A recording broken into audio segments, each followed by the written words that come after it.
Hello, I'm Simon Whistler. You're watching TopTenzNet, and in the video today, the top 10 shocking deaths at Disney parks. Disneyland, it's supposed to be one of the most wonderful places on earth, and it's probably one of the last places that you would ever expect to die. In a recent list, we already mentioned the death of Disneyland employee Deborah Gail Stone, whose head was crushed while working as a hostess at America Sings. Sadly, Deborah was not the only one who met her maker in the park, and in the video today, we've got 10 more shocking stories of people who died at Disneyland. Just before we get started with this one, if you couldn't guess from the title and that brief intro, this one is going to be pretty dark and disturbing, so if you want to, turn off now, but now we can say that you have been warned. So let's get started.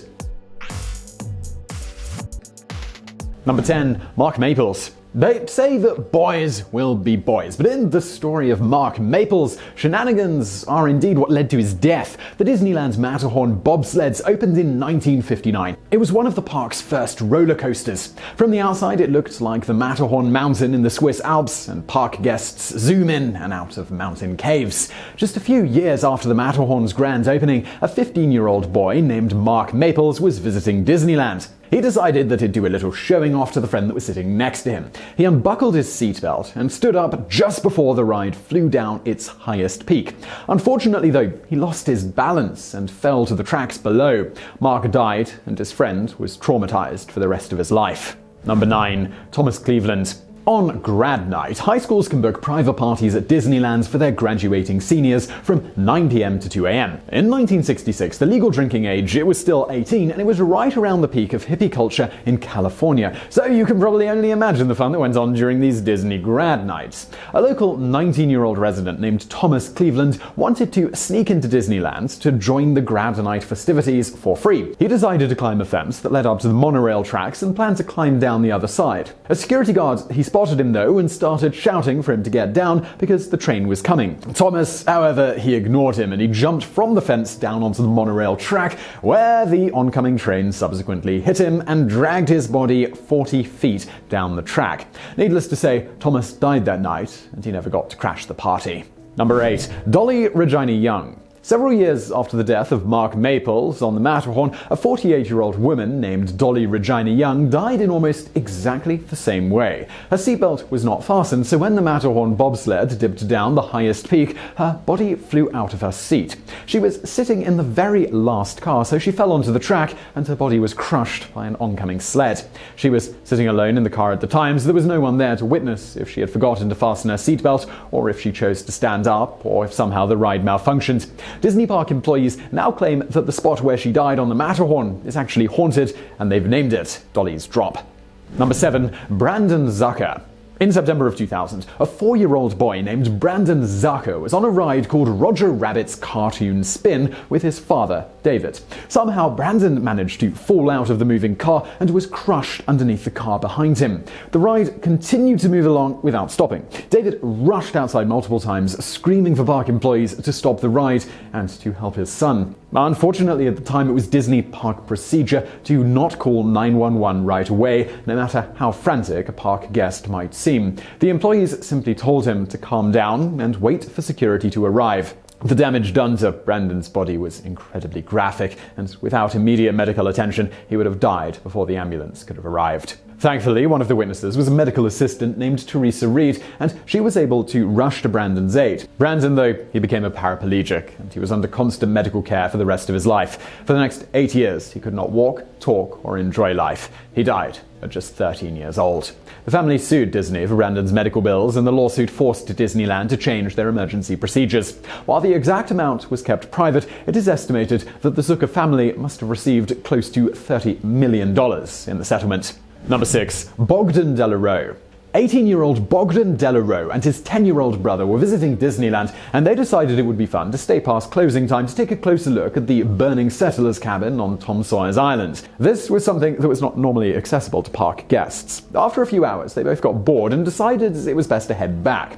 The only problem was that there was no way off the island without getting in trouble with park employees. Bogden told his brother to get on his back so he could swim them both to the shore. Unfortunately, the weight was too much, and it caused Bogden to drown. His younger brother managed to doggy paddle his way back to park employees, who helped to fish him out of the water. Number 5. Sherrill Ann Hoffman.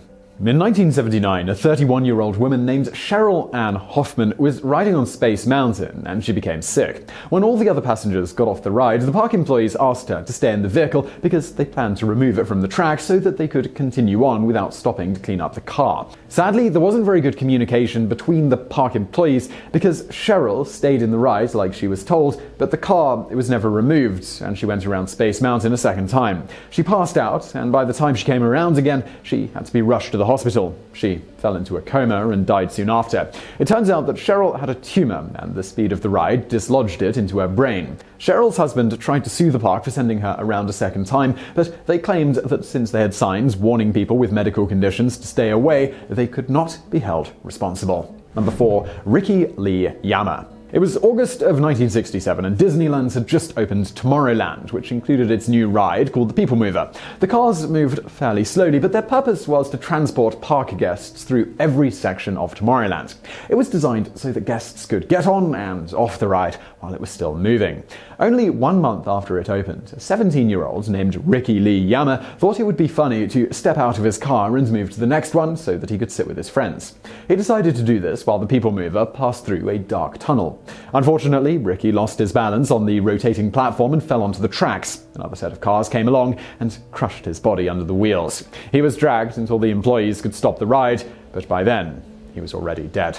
A few years later in 1980, a teenager named Gerardo Gonzalez died in almost exactly the same way. He had tried to hop cars on the People Mover during grad night. Number 3. Straughan. An 18-year-old named Straughan was yet another high school senior who was celebrating a grad night with his class from Albuquerque, New Mexico. According to some reports, Philip was also celebrating his 18th birthday, so he got quite drunk with his friends that night. He decided to play one last prank by stealing an employee boat near Tom Sawyer's Island so that he could take a drive. Keep in mind, this was in the middle of the night, so Philip couldn't actually see where he was going. He crashed into a giant rock, fell into the water, and drowned in Disney's Rivers of America. Number 2. Luan Phi Dawson. It was Christmas Eve of 1998 when a Microsoft engineer named Luan Phi Dawson and his wife were visiting Disneyland with their family. They were standing in line waiting for a ride on the ship Columbia on the Rivers of America. The boat was tied to the dock by a rope and secured around a metal cleat. Unfortunately, the Disneyland park employee was poorly trained for their job and forgot to untie the rope, so when the boat moved forward, it yanked the metal cleat out of the dock and hit Dawson in the head. He was sent to the hospital, but 2 days later he was dead. His children were standing close by and witnessed the tragic end of their father's life. This was the first death at Disneyland where the company could not blame the park guest for their behavior, and they were forced to update their employee safety training. Dawson's family took Disney to court, and they settled for an unknown dollar amount. Some speculate that Disney could have paid the Dawson family as much as $20 million. Number 1. Marcelo Torres. Marcelo Torres was a 22-year-old graphic designer who decided to go on a spontaneous trip to Disneyland with his best friend. He was riding the Big Thunder Mountain Railroad, which is basically a roller coaster shaped like a train out of the Old West. Park employees heard a loud clanging noise coming from the train, but none of them were mechanically trained. Because of this, they decided to not remove the car from the ride. Sure enough, the wheel assembly fell off the train. 10 park guests were seriously injured. Marcelo Torres, he was in the very front seat of the train, and he died from the crash. The Torres family sued Disney for the death of their son and won the case. They created a scholarship fund in his name, donating $500,000 of it to aspiring graphic artists. The incident forced Disney to change their policies when it came to the maintenance of their rides. So I really hope you found the video interesting. If you did, please do hit that thumbs up button below. And do not forget to subscribe. Brand new videos just like this every day of the week. Also, we got a brand new channel. It's called Biographics, where we dive a bit deeper into the lives of notable people from history as well as the present day. Check it out. There's a link in the description below. And as always, thank you for watching.